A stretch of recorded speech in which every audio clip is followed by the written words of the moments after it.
소렌토 투명 코팅 시공 후 모습 보겠습니다. 여기는 엔진 부분이고요. 엔진, 미션 모두 코팅이 되었습니다. 염화칼슘이 알루미늄 부품에 닿아버리면 백화 현상이 발생되죠. 여기는 앞쪽 멤버 있는 부분인데요.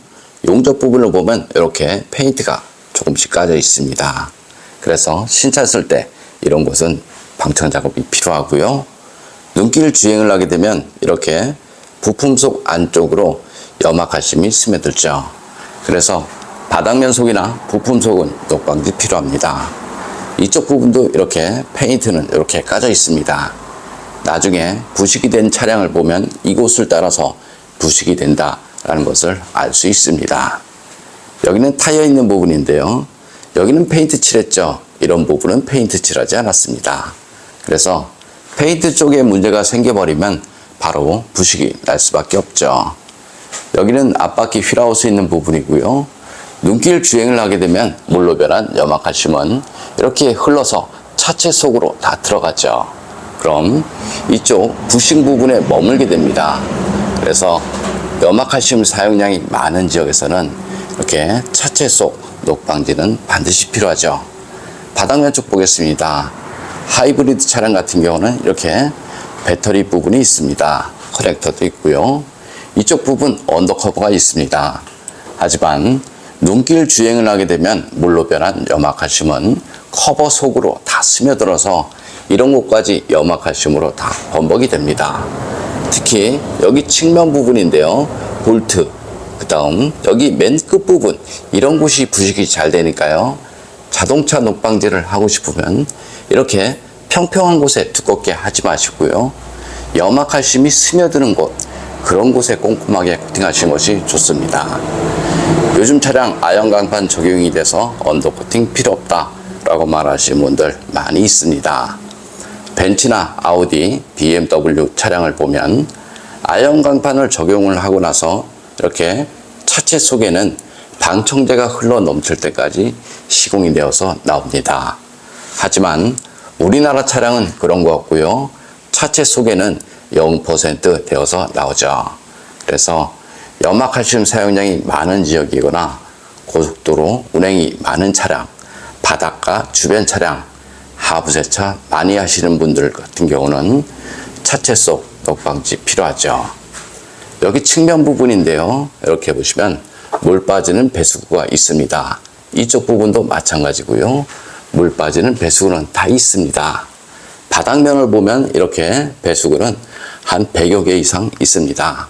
그런데 이런 곳에 두껍게 코팅을 하는 순간 물 배수구는 막힐 수밖에 없습니다. 물 배수구 사이즈를 보면요. 대략 한 1mm 정도 됩니다. 그래서 이런 곳에 두껍게 코팅을 하다 보면 차체 속에 물이 고였을 때 이쪽으로 배출이 안 됩니다. 여기 뒤쪽 서스펜션 보겠습니다. 여기도 마찬가지 용접 부분은 이렇게 페인트 까져 있습니다. 녹이 잘 나는 곳은 이렇게 평평한 곳, 경사진 곳, 이런 곳은 사실상 부식이 덜 나고요. 볼트, 너트, 작은 틈새, 여기 부식이 있는 부분인데요. 이런 부식 부분, 염화칼슘이 머무는 곳이죠. 그래서 볼트나 너트는 마스킹이 필요한 것이 아닙니다. 방청 작업이 필요하죠. 나중에 시간이 지나버리면 이런 클립 하나까지 모두 다 부식이 될 수밖에 없고요. 여기 부식이 있는 부분, 맨 끝 부분인데요. 이런 부분 염화칼슘이 머물기 때문에 녹이 나는 것은 너무나 당연한 현상이죠. 여기 뒷바퀴 휠하우스 있는 부분인데요. 방진 매트 시공이 되었습니다. 방진 매트 끝나고 나서 네 바퀴 모두 신슐레이터로 다시 한번 시공을 하죠. 그럼 노면에서 올라오는 소음과 진동을 어느 정도 줄일 수 있습니다.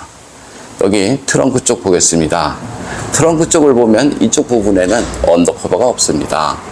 하부 세차를 하게 되면 이 안쪽으로 흙이나 모래 이런 것들이 들어갔죠. 그럼 이쪽으로 빠져야 됩니다. 그런데 자세히 보면 물 빠지는 배수구는 1mm 채 되지 않습니다. 그래서 이렇게 두꺼운 재질을 이용해서 코팅을 해버리면 물 배수구는 막힐 수밖에 없고요. 세차를 하게 되면 이 안쪽으로 물이 유입이 됐죠. 그럼 이쪽 측면 부분으로 빠지게 되는데요. 여기도 마찬가지 물 배수구는 1mm 채 되지 않습니다. 그래서 요즘 차량 하부를 보면 물 배수구가 많기 때문에 두꺼운 재질을 이용해서 시공을 한다라고 말한 것은 말이 되지 않습니다. 그리고 요즘 차량 하부를 보면 이렇게 전기장치나 센서 이런 것들 많이 있습니다.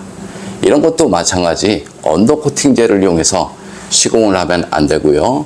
저렴 코팅제 이런 것들을 이용해서 시공을 하면 습기나 먼지, 염화칼슘 이런 것들을 방지할 수 있습니다. 그래서 언더코팅을 할 때는 저렴 코팅이 반드시 필요하죠.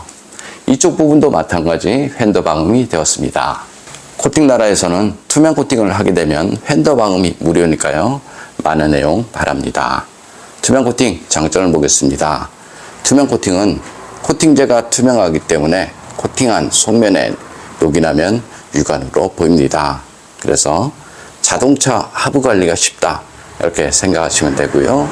볼트, 너트, 겉면, 속면, 전기장치, 센서, 커넥터 모두 코팅을 해도 무상 수리하는데 전혀 지장이 없으니까요.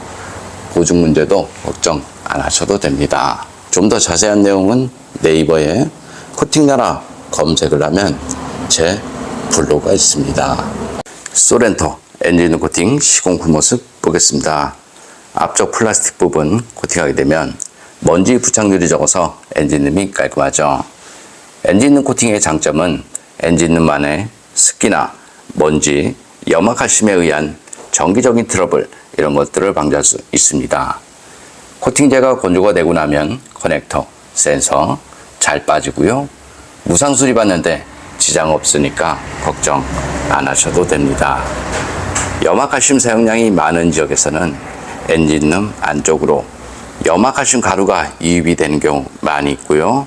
세보레 볼트, 전기 차량을 보면 엔진룸 저렴 코팅이 시공돼서 나오죠.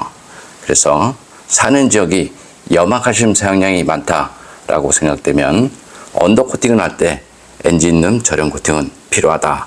저는 이렇게 봅니다.